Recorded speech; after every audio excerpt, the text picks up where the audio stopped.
Yes, because they've had to learn whether they probably didn't start out as connectors, but you learn how important and imperative relationships are. So if they're further along in the journey than I am, that just means they have that many more years of already connecting with other people. Yeah, I get to tap into their network.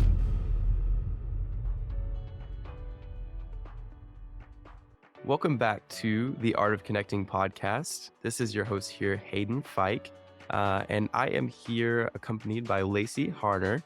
She is a CPA and she runs a high net worth, high revenue CPA business. I won't tell you too much about her. I'll let her tell you about herself, but I'll tell you how we met. So we met through Action Academy, just as a lot of the different introductions that I have on my show here. Lacey is the mastermind. She is Brian's CPA, and she put together a lot of the back end stuff, from what I understand, on the group and on the business. And she's come on several times as well to share some wonderful, not official advice for us to take, but she is able to answer some of our questions to lead us in the right direction. And it's just been incredible to get to see how good of a CPA Lacey is and how knowledgeable she is, and also how connected she is. Lacey, thank you so much for coming on today. Yeah, thank you for having me. I'm excited to be here. It is my pleasure. Why don't you go ahead and tell us just a little bit about yourself and who you are? Okay, first off, I don't think I get all the credit for Brian's success. He works hard and he had the vision.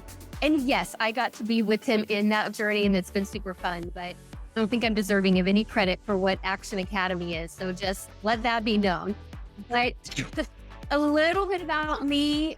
Recently I heard somebody say that they were thinking about their life in decades and how each decade there's pivotal changes. And so that got me thinking about mine. So because that's fresh on my mind, I'll share it in that way. Starting as an adult, we don't have to go way back, like to when I was 3. But when I was 20, I got married. I started having kids at 23. I was a stay-at-home mom through my 20s, and we fostered and adopted during that time. Like, I was all in serving my family 24/7 in my 30s, and actually just leaned into that a little bit more and started homeschooling my kids. And that was awesome because I never really knew how to learn myself or how to just know that I could take charge of my own life. But in homeschooling them, I realized, we can learn and do anything that we want to do. And I had such a belief that my kids could do that. I actually then, through teaching my kids that, I adopted that for myself. So that was really cool in my 30s. And then when I was 39, my husband and I opened our CPA firm. So I definitely felt like that was insane. I went from soccer mom to then like pencil skirts and trying to be this professional. And all along the way, I had been an accountant. I had some clients. We also were real estate investors that whole time. And there's different seasons where each of those kind of pop up more so and are more prominent in our lives than others.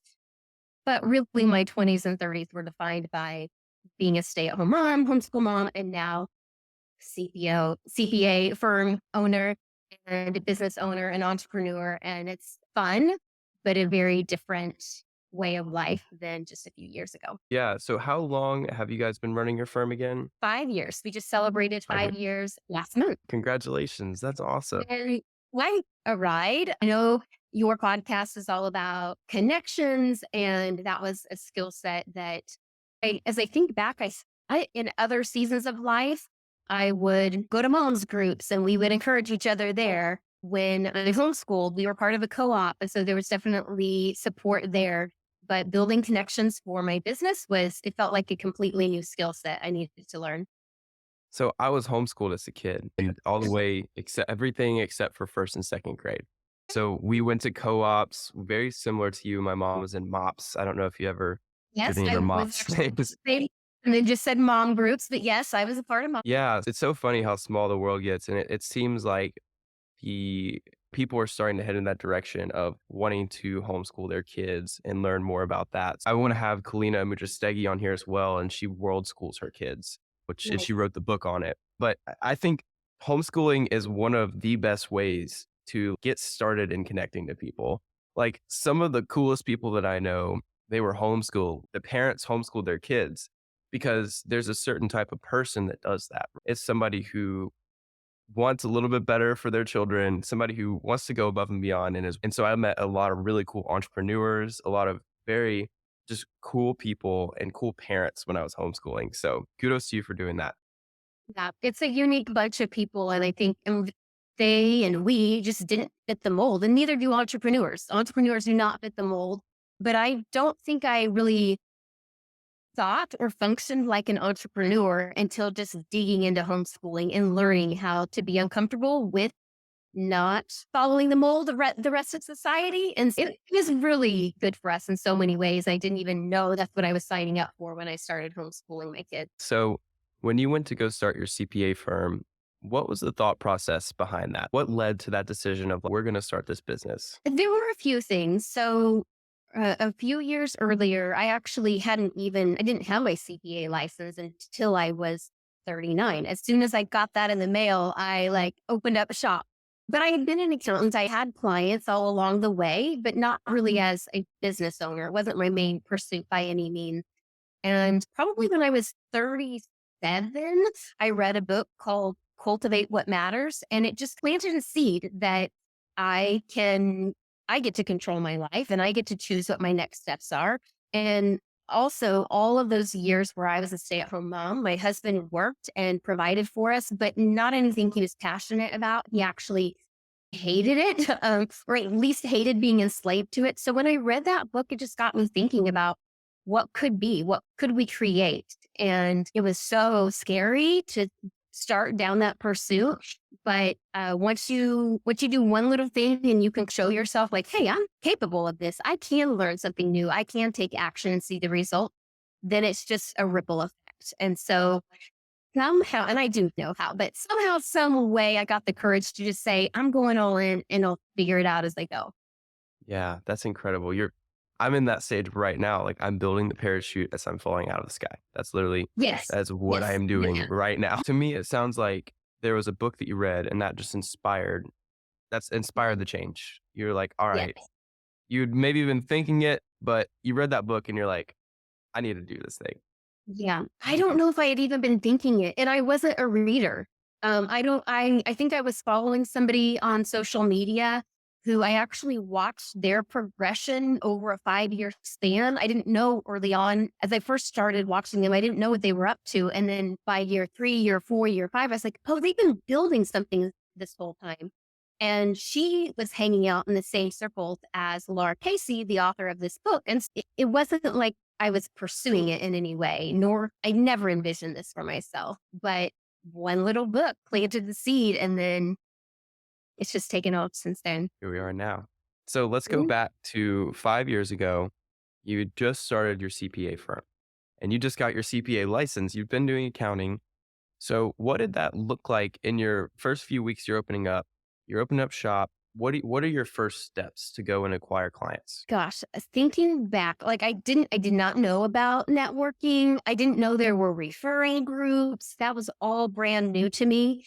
And I don't remember, actually, I do remember who introduced me. He invited me to a referral group. It didn't match my schedule because I needed to get kids off to school, but that introduced me to the idea of referral groups. So I ended up at a different one, and that was a really great start to building my business. Since then I've learned I prefer some other methods for networking, but it got me a really good foundation and it gave me a safe space to just learn the basics of networking and how to interact with other adults. I spent most of my days with kids.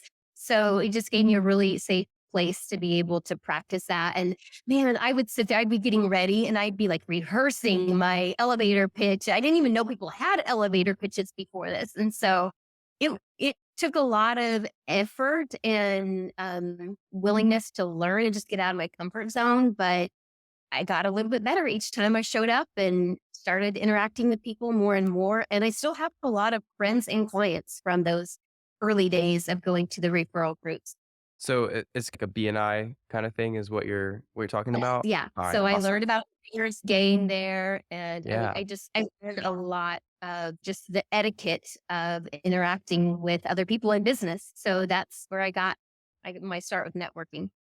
That's awesome. So for the listeners that are new to networking, BNI is an organization, and there's several other kind of similar networking referral organizations, but basically get in a room, you sit in a circle, and you talk about what your business does and what you need at the moment. And then you also figure out how you can help other people get what they need. So it's a really cool type of system. I've been to several different BNI meetings before. It's kind of someone who's in a sales job before. It's really fascinating. So if you have a small business and you're in the startup phase, it's the best. I think it's $750 a year that you could spend, especially if you're passionate about what you do. People will see that right through you. And you essentially have 12 megaphones that are around the city telling people about your business. So it's a little bit of a plug for BNI there. And they're all over the world. They're all over. So cool. So you started with networking referral groups. And I'm assuming, so when you first started, what did that first year look like as far as business goes? Was it like a rocket ship? Like as soon as you started, you're like, whoa, this is getting really big really fast? Or was it like a slow, like every day you're just like trudging through the mud, like trying to find your next client? What did that first year look like? It felt really big, really fast. Looking back, it wasn't so big, so fast. It's just everything was so new and such a learning curve that it took a lot of time and mental space to figure it out. But yeah, we had plenty of business coming our way. We'd also started going to real estate meetups, which we weren't familiar with before. I let this part out, but after reading that book, it didn't just inspire me to start a business. It actually first inspired me to follow through with moving across the country, which is something that we had talked about for years and years. And so we decided we better pull the trigger before our oldest starts high school. So when we were moving from Missouri to Georgia, it was at that time that our realtor who had helped us with purchasing multiple investment properties back in Missouri, he called me and he was like, "Hey, have you heard of Bigger Pockets? Because I just discovered it and I think you need to know about this." But come to find out, like I'm going into the weeds here, but I'll bring us No, this is back, I perfect. promise. This is perfect. I didn't know it, but we had created what we called the Harnar method, which then when he discovered Bigger Pockets, he's like, "They have this thing called the Burr method, and it's the Harnar method." And so I was like, "What? No way."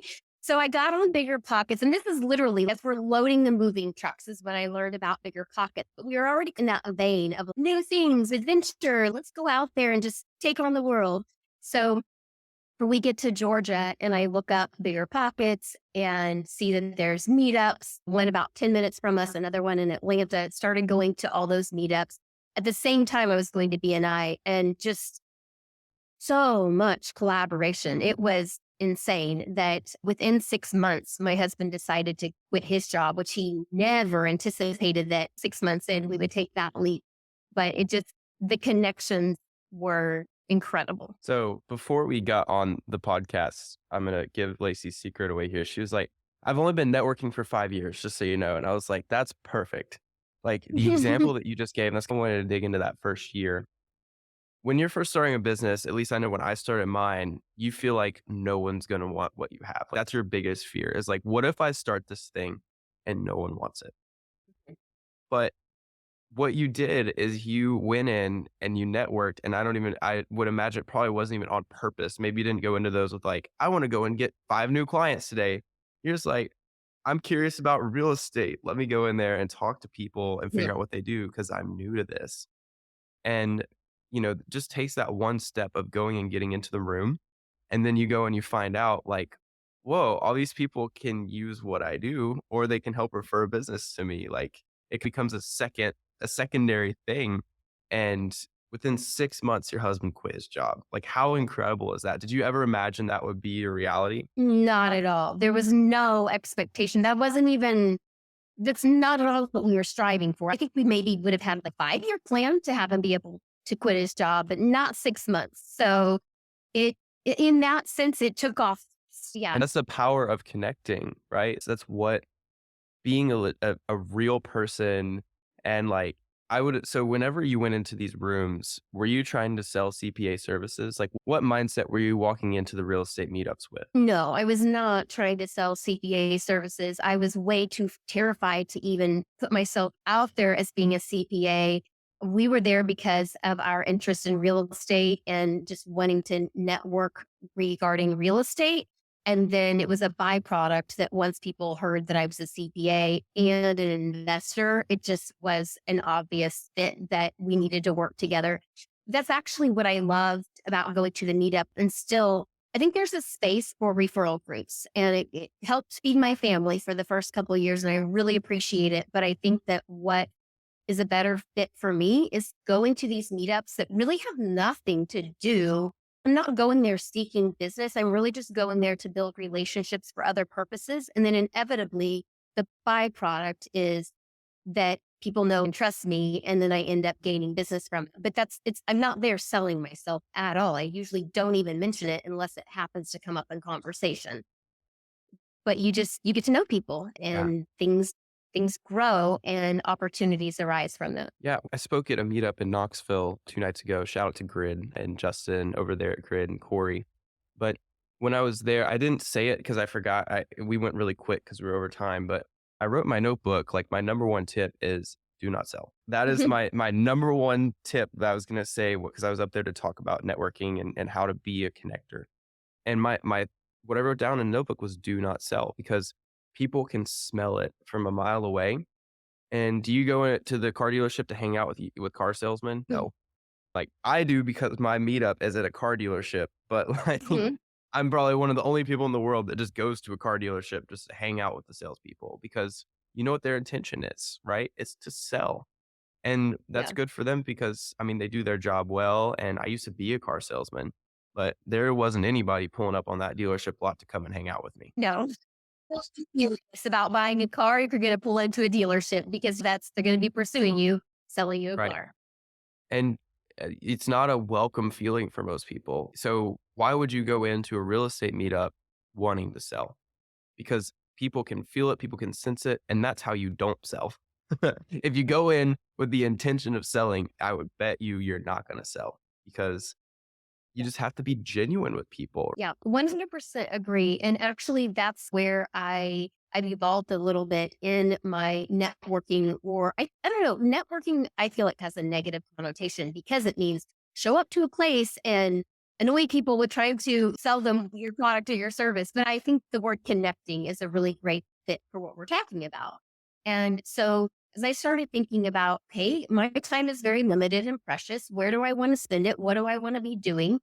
a, a couple of years ago, when I was shifting from some of the groups that I was attending, I decided to pivot into volunteering at my kids' school more. Like, where are the Mm, areas where I just want to hang out because of things that I'm passionate about and care about? And I'll just give and serve there and connect to there. And my pursuit isn't to sell my services, but I do make connections that have resulted in business. It's maybe a little bit slower growth that way than going and just having the referral partners. But I think that avenue fits me better because it's not salesy. It's just me doing what I'm already passionate about and then getting to hang out with people and meet cool people. And then sometimes that results in business. yeah. And I feel like there's phases to it, right? Like maybe unless you already have, like, you're already wealthy and you don't need the money, you're just doing a side business. I feel like there's a season of that going and just like trying to beat down the wall and build your business. And then you have to graduate. I thought like when you said we started changing and shifting what groups we went to, I feel like you graduated, graduate Yeah. out of these groups to where it's like, it's not the best use of your time because maybe you don't even really need that much more business. I know a lot of people where their business is at a point to where they're very comfortable. They have the work that they want and that they need. And if they want more clients, all they have to do is say yes to the 50 people that want to work with them. And so it's like once you hit that, then you've graduated at that point. And so I feel, and you won't necessarily know, I feel like you will know in your heart whenever you feel like, oh my gosh, I'm going to this meeting and this is going to be a waste of time. That's when Yeah. you're like, all right, I've graduated out of that. What's next? How do I use Yes, my definitely. time differently? Would you say that like the volunteering, is that something that's very fulfilling for you to go and do that? Yeah, it's really important to me, especially having, because I homeschooled my kids for 10 years. I thought I would be homeschooling them all the way through, but it was too much to try to juggle homeschooling and building a business. And then I found this school that's doing exactly what I wanted to do as a homeschool mom myself. They're just able to like multiply their efforts with staff and resources. But it's something I believe in them and their mission. And so I get to continue what I was doing with my kids, but I just am doing it in a different capacity by serving at the school. Yeah, that's awesome. You remind me a lot. Do you know Julian Sidardi? I can't remember how you say her last name. She's a securities attorney. No, she volunteered at her kid's school too. And you guys remind me a little bit of each other. She built an incredible business being an SEC attorney. So I'm going to introduce you guys after this. But yeah, so let's move on from the beginning of the business. So let's say you're 3 years in now. What does business look like between year one and year three? What has changed? COVID, for one, happened, which actually had a lot of, it was helpful in building our business because there were so many changes happening with tax law. So practically, like that was really great, but also I did feel really alone in all of that. And while I had learned how to network and get clients, I hadn't yet learned how to network to have a support system of colleagues and mentors. So I just felt really alone and stressed a lot because I needed some help just navigating all of the tax law changes and navigating. I was working with real estate investors and everything they do is so quirky when it comes to tax law. And I just didn't have a great support system. So I went on a mission and I started finding colleagues and mentors that could come alongside me. And so I think that's probably the biggest change and the biggest development during that time was connecting with mentors. So what did you do to find mentors? What did that search process look like? Okay, so I was thinking about this the other day before even thinking about coming on here, but this actually goes back to like my very first year. So remember where I'd come from, not from the business scene at all, like church scene, homeschool scene. People just give out of the goodness of their heart and generosity. And I just didn't know how business worked. So I reached out to a real estate tax attorney. I sent him this long email that was like, I'm just a small town girl from Missouri and I need help. And I should go back and find it, but I'd be mortified, I'm sure, if I read it now. Start from somewhere. Yeah, he ghosted me and he's a really great guy and has since, like, I ended up like sitting under his teaching and learning a lot from him. That was not the best approach. Like, he did not respond to that email. So I think what I've learned is, wow, my networking for clients or just for life, I don't want it to feel so transactional. I think with mentors, I think transactional, it's okay for me. And I think it works for me. So being very intentional to say, I'm going to pay you money, good money, because you are way further along than me. Your time, your wisdom is extremely valuable to me. So I'm either going to compensate you with money or I'm going to compensate you with time. But it's way more transactional. And I'm not expecting that I'm just going to bump into a mentor who's going to magically see potential in me and want to pour into me. That's not how it works because they're all so busy. So I find them, I keep my eye on them for a little while, figure out like what makes them tick, where could I come in and serve them? And then I'll approach them with whether I think it's money or service time. Then I will pitch it to them that way. And it's been great. Yeah, Brian's posted in the group several times of people that just DM him and are like, "Hey, will you be my mentor?" Or, "Hey, can you help me with this?" And not that, and this is the same for me. I'm not big and mighty, like I'm not the coolest guy in the world. But if someone just asks me for something, it's I don't even know you. What I've never met you in my life, and you're asking me to do this for you. You have to come giving something first. Someone comes up to me and says, Hayden, I want to learn more about self-storage. This happened to me 2 days ago. I want to learn more about self-storage. How can I serve you to learn? And I'm going to plug him into my backend systems. I'm going to show him how everything works. I'm going to pour time into that person. And he's going to help me too with things whenever it's the first of the month and I have to do my task and stuff. I'm going to have him do some of those tasks because he wants to learn how to do it. What better way than to do it? I'm going to show him how to send out delinquent text and how to pester people to get them to pay me. And so that's how, from what I've seen, you get a mentor. And it doesn't have to be a monetary, but you've got to give something. You can't just be a receiver. Yes, yes. And on the other end of that too, if people are asking for my help or my mentorship, it's the same thing. I am busy. I have lots of interest and things and people I want to pour into. So why would I choose to pour into you, who's a complete stranger? Mm, But when they show interest in me and they want to have a real connection with me or provide real value to me, then it's interesting how that works. The law of reciprocity works. But then when I see that, those characteristics in them, then I do want to pour into them. But it's give and a take. yeah. I want to drop a gem here real fast. Something that I've done in my life that's been really helpful.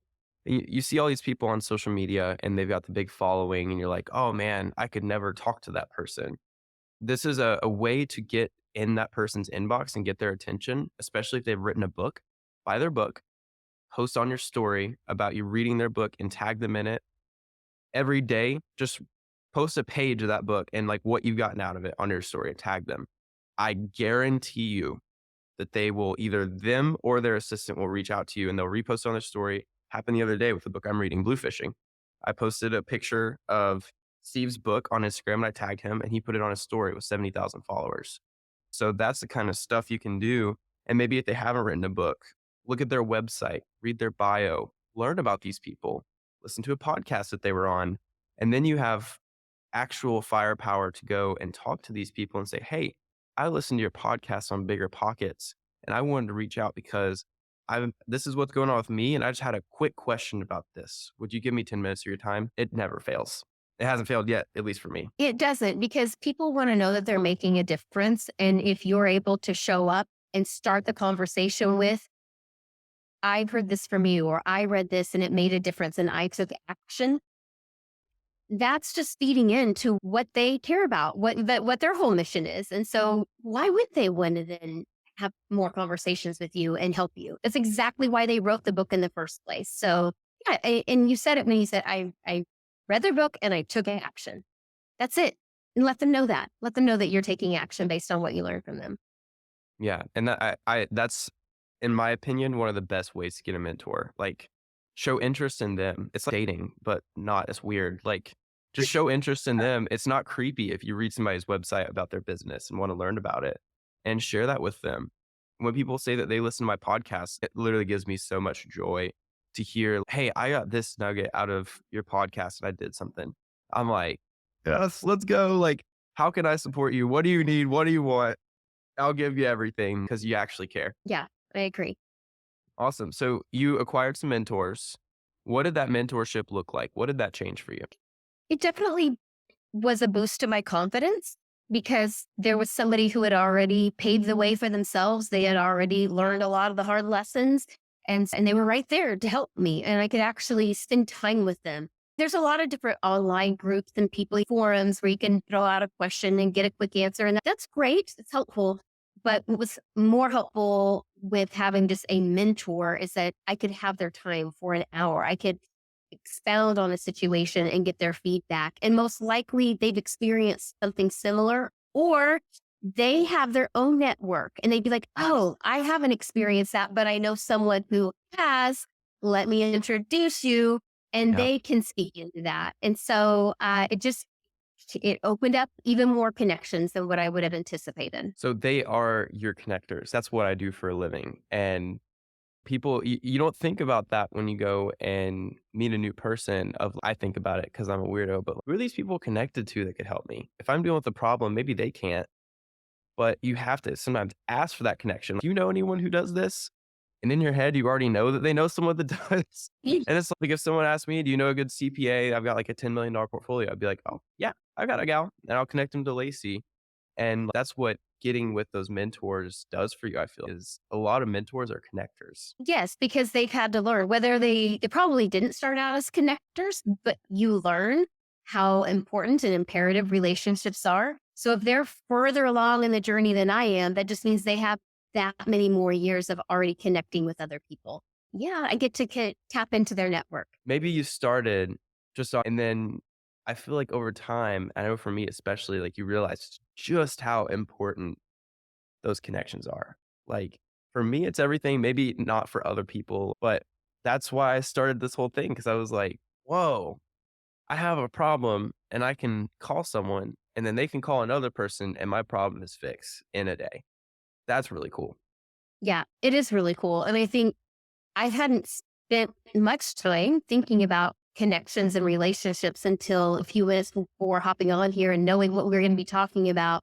But it was really interesting to just sit in a quiet space for a moment and think about the connections really from a space of gratitude. Because I didn't, as I was saying, like my mentors have a network. I don't think I realized that until saying it right now. It's really cool if you can pause and think about who has made an impact on your life or on your business, your family.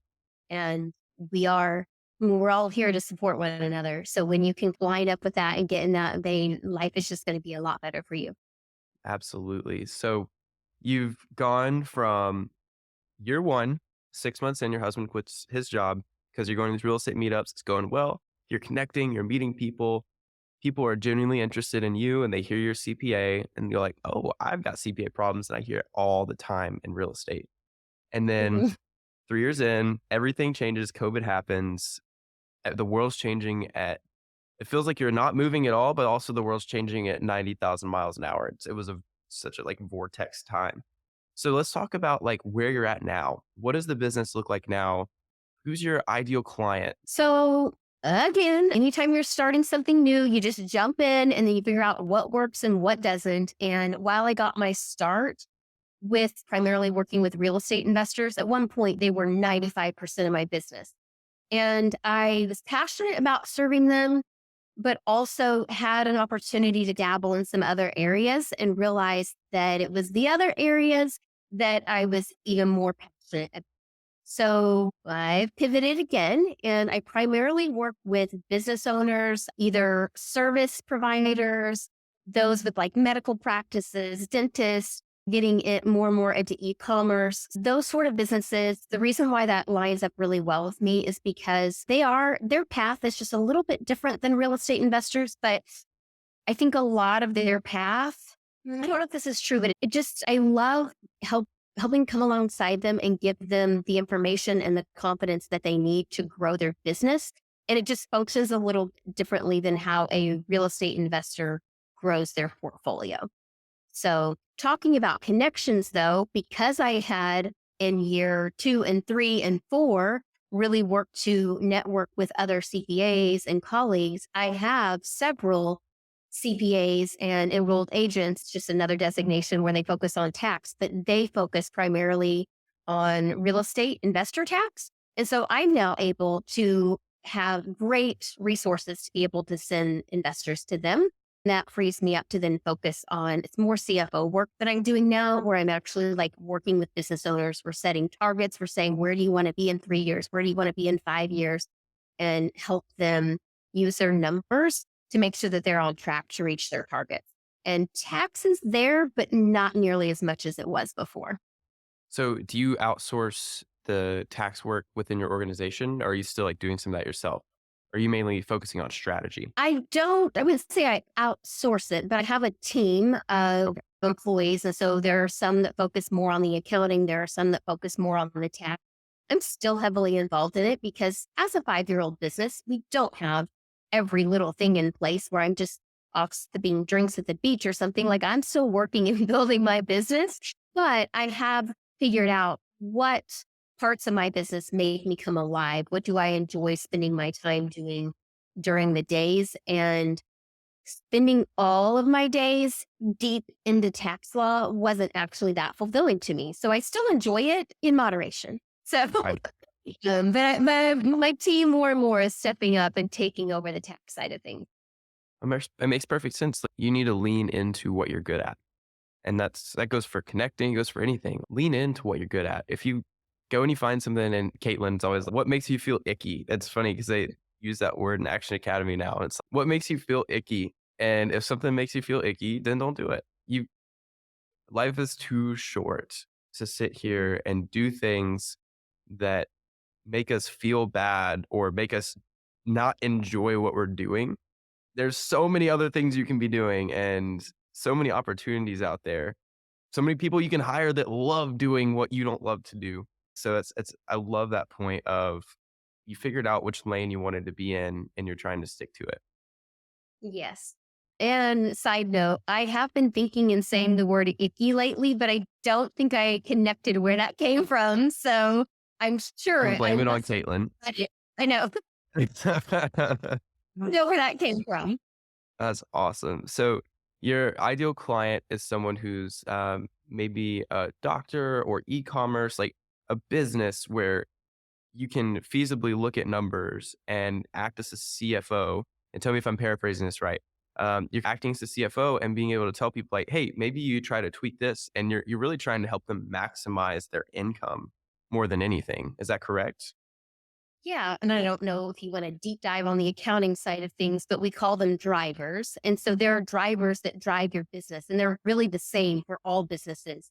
But when you know the drivers and then you also know that numbers tell a story, then I can look at the numbers and say, we need to go focus in on this driver. And when we see some changes or some improvements with this driver, we're going to see changes in these numbers and, of course, revenue up, expenses down, whatever it is. But we're doing it in a way where we're setting targets of what are you wanting to achieve and why are you wanting to achieve it. And so it becomes much more about who they are as a person, because I don't know if this rings true for all business owners, but the ones that I work with, they have bigger goals beyond their business and beyond earning the money. They are passionate about serving their community or making an impact in other ways.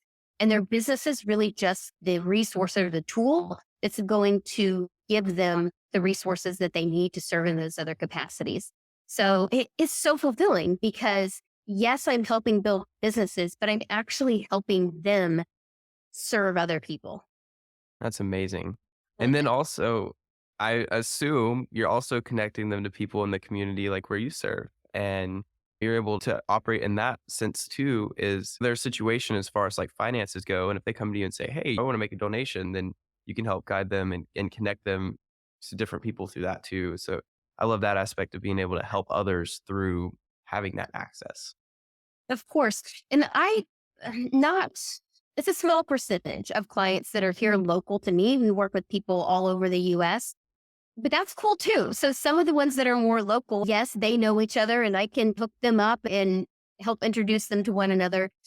But it also, the network has expanded far beyond that because we're working with people all over the US. And so we're not in the same state. We're not in the same town right now. And yet we've been able to connect. And so it is a small world and we can all Yeah. help each other out. So this will be my last question. I'll have two more questions, but this will be like the last, I guess. So you just mentioned this and it's made me prompt this question. You have clients all over the country and maybe all over the world. Do you have clients that are international that have businesses here in the US? We did for a time, but learned that wasn't a match All for right. us. So all over the US. So national client base, how do you build a national client base in a CPA business? And maybe let's keep it specific to your business because we could go on forever about how to do a national client base for other people. But like when you're a CPA, how do you build that national client base? My approach has been really basic. It's been word of mouth. I don't know how to do Google ads. I don't really keep up with social media. I have no real marketing in place. And maybe one day I will, but it's all just been word of mouth. So it probably started meeting the people at BNI and met a few people there who knew somebody else who knew somebody else. And now we have, I would say over the course of our 5 years, we've probably worked with somebody in at least every state. And it's just word of mouth. So connections again. Yeah, that's amazing.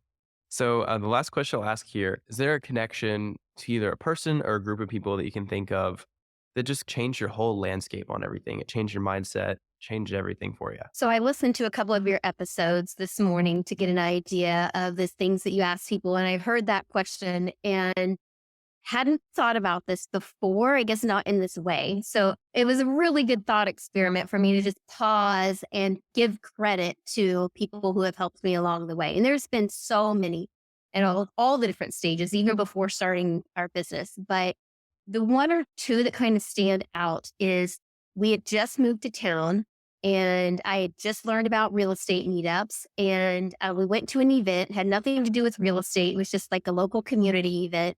And we live in this cute little golf cart community. This guy comes and picks us up. Of course, we didn't own a golf cart at the time because we just rolled into town, but they were shuttling people, the lane people who had to drive their cars there. They were shuttling them in their golf carts. So we hop in And in like the 2-minute drive, I tell him, oh, I was just online researching and bigger pockets in the real estate meetups. And immediately he's a connector. It's obvious he's a connector.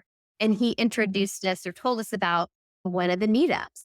And he since connected me within that meetup, but another guy too. The first one's name is John. So shout out to John because he's always been a good connector for us. And then in the same circle, another guy, Keith.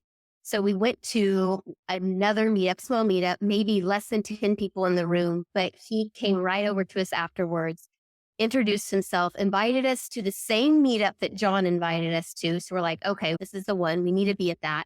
But Keith also introduced me to the real estate tax attorney that I sent the silly email to trying to find a mentor. He is the one that told me about that guy. And like all of these things that just come together. One last thing, both of their invitations to the meetup, that led me to Danny. And so Danny leads the meetup and he's the one that introduced the concept to me of investing in yourself.